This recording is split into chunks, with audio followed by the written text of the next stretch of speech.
हथियार सेटो में मुख्य रूप से किसे शामिल किया गया, तो थाईलैंड को और इधर से फिलीपीन को, और नीचे में ऑस्ट्रेलिया और न्यूजीलैंड, ऑस्ट्रेलिया और न्यूजीलैंड, ताकि इधर से ये लोग अमेरिका के फेवर में रहे। और इन्हें हथियार कौन दे रहा था, अमेरिका, ब्रिटेन, फ्रांस।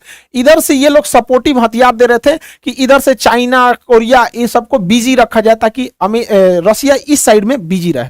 और इधर से नाटो डायरेक्ट रसिया को इंगेज कर रहा था।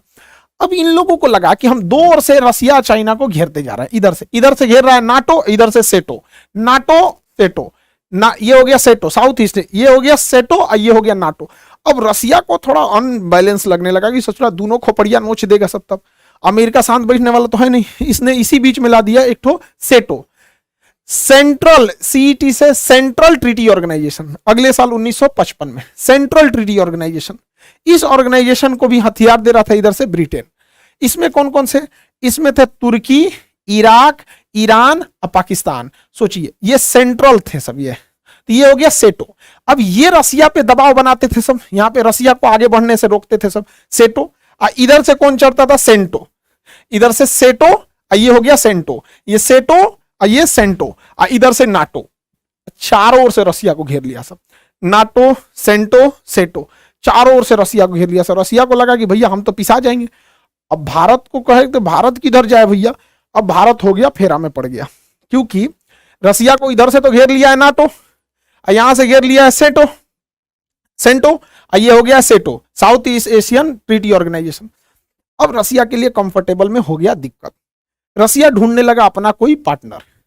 इस बीच जो भी रसिया के फेवर में जाता था, अमेरिका उसके आंगा लगाता था। अब इस कंडीशन में इंडिया कंफ्यूज हो गया, इंडिया किधर से जाए, क्योंकि अगर नाटो ज्वाइन करता है इंडिया तो रसिया नाराज, सेंटो में भी रसिया नाराज, सेटो में भी रसिया नाराज। और रसिया हमारा बहुत जरूरी मित्र है वहां पे, क्योंकि पास में है यहाँ पे रसिया, कभी भी हम लोग के विकट परिस्थिति में रसिया ही काम आएगा यहाँ पे। तो हम लोगों ने क्या किया, उस समय जवाहरलाल नेहरू जो थे बड़ी समझदारी का काम किए। 1961 में इन्होंने कहा कि अमेरिका के फेवर वाली दुनिया को कहा जाता था पहली दुनिया, और रूस के फेवर वाले को कहा जाता था दूसरी दुनिया। तो जवाहरलाल नेहरू ने कहा कि अब हम लोग ना अमेरिका के फेवर में है ना रशिया के फेवर में, हम लोग तीसरी दुनिया के हैं। तो इसे तीसरी दुनिया या दक्षिणी दुनिया कहा जाता था। हालांकि इसका ऑफिशियल नाम था non aliasing movement, non aliasing movement, shortcut में नाम गुट निरपेक्ष, हम किसी भी गुट में नहीं रहेंगे। इसमें गुट निरपेक्ष में 4-5 लोग का नाम बहुत महत्वपूर्ण है। इसमें एक इंडोनेशिया का अहमद सुकार्नो थे, भारत से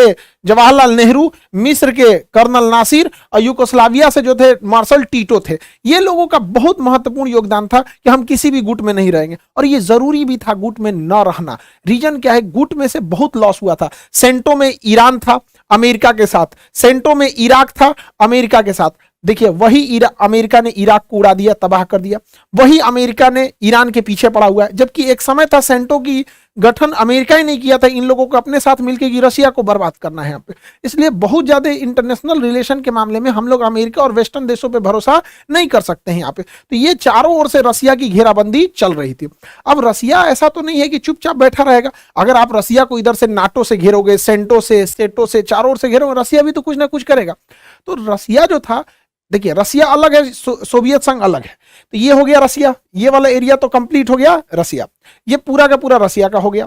रसिया उस समय रसिया ना हो के यूएसएसआर था, USSR, union of Soviet socialist Republic association. तो यूएसएसआर के साथ ऑलरेडी उसी का था आपका बाल्टिक देश, Estonia, Latvia, Lithuania, Belarus, Ukraine, Moldova, ये उसी का था। जॉर्जिया, आर्मेनिया, अजरबैजान उसी का था। और सेंट्रल एशिया भी इसी का था। तो ये सब का सब हिस्सा जो था यूएसएसआर का हिस्सा था।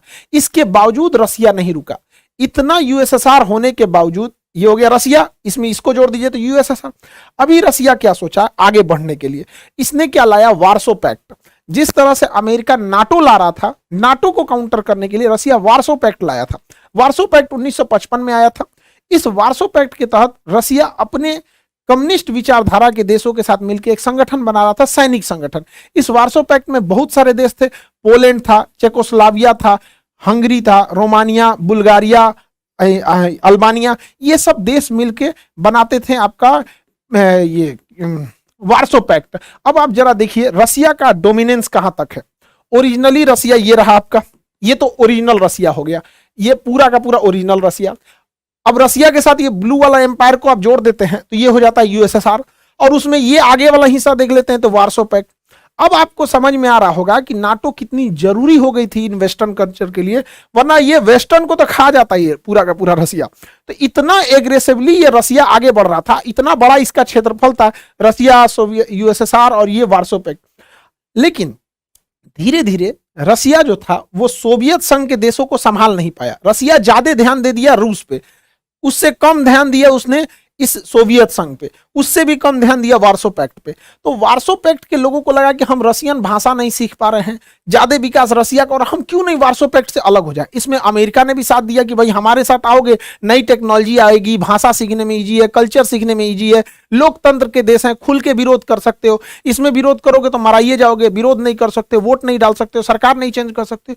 तो वार्सो पैक्ट के लोगों को भी लगा कि भैया अब वार्सो पैक्ट में फायदा नहीं है, और यूएसएसआर को भी लग रहा था। तो इसका मतलब रसिया के दो जो फ्रंट लाइन थे ये हटने वाले थे यहां से, और इसमें अमेरिका कामयाब हो गया यहां से। इधर से नाटो इस पे प्रेशर लगा रहा था कि भैया तुम लोग वार्सो पैक्ट छोड़ो, इधर से सेंटो इस पे प्रेशर लगा रहा था कि तुम लोग इसको छोड़ो, और इधर रसिया का दिमाग उलझा के सेटो लगाया हुआ था, सेटो। इससे रसिया चारों ओर से उलझ गया और उसकी इकोनॉमी चौपट होने लगी, और गैरवाचोक वहां के जो राष्ट्रपति आए उसने पूरे रसिया को ही डुबा दिया। धीरे धीरे रसिया कमजोर होते गया, रसिया कमजोर हुआ तो सोवियत संघ कमजोर हुआ, और वार्सो पैक्ट के ये जो देश थे ये भी कमजोर होते गए। उधर नाटो दिन प्रतिदिन शक्तिशाली होते जा रहा था। 1989 का जो दशक आया, 1989 यह बहुत खतरनाक था रसिया के लिए।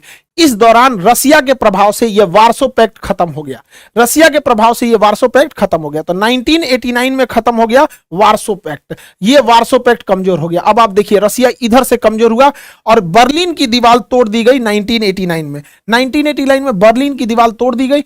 अब धीरे धीरे यूएसएसआर समेटते गया। दूसरा झटका क्या लगा यहां पर, यह वार्सो पैक्ट टूट गया, सारे देश कम्युनिस्ट छोड़ के धीरे धीरे वहां पर लोकतंत्र आने लगा, क्योंकि लोकतंत्र में सबको अच्छा लगता है। उसके बाद रसिया के लिए खतरनाक दिन आता है 1991, 1991। फाइनली रसिया के साथ जितने सोवियत संघ के देश थे वो टूटने लगे, सब इधर से टूटे, सब लातविया, इस्टोनिया, लातविया, लिथुआनिया, ये तीनों देश के लोग हाथ पकड़ के एक साथ खड़े हो गए थे, गाना गाते थे लोग, 3 देश तक लाइन लगाया था, सब सिंगिंग रिवॉल्यूशन कहा जाता है, एस्टोनिया, लातविया, लिथुआनिया। ये कहे सब कि हम लोकतंत्र चाहते हैं, रूस के दबाव में नहीं रहेंगे, रूस से अलग होते हैं, हम अपना स्वतंत्र देश बनाते हैं। Estonia, Latvia, Lithuania, Belarus, Ukraine, Moldova, Georgia, Armenia, Azerbaijan, Kazakhstan, Kyrgyzstan, Tajikistan, Turkmenistan, Uzbekistan, ये सब के सब टूट गए सब, और हो गया, बच गया 1991 में इतना छोटा सा रसिया। तो रसिया के साथ इतना कांड हो गया, यहां से हाथ से गया इसका वार्सो पैक्ट, और ये वाला पूरा एरिया गया सोवियत संघ का, बच गया 1991 के बाद ये रसिया। जैसे सोवियत संघ का विघटन हुआ, ये भी नहीं चल सका सेंटो, क्योंकि सेंटो की जरूरत ही खत्म हो गई। अब ये लोग अमेरिका से मांगते थे मदद, अमेरिका देता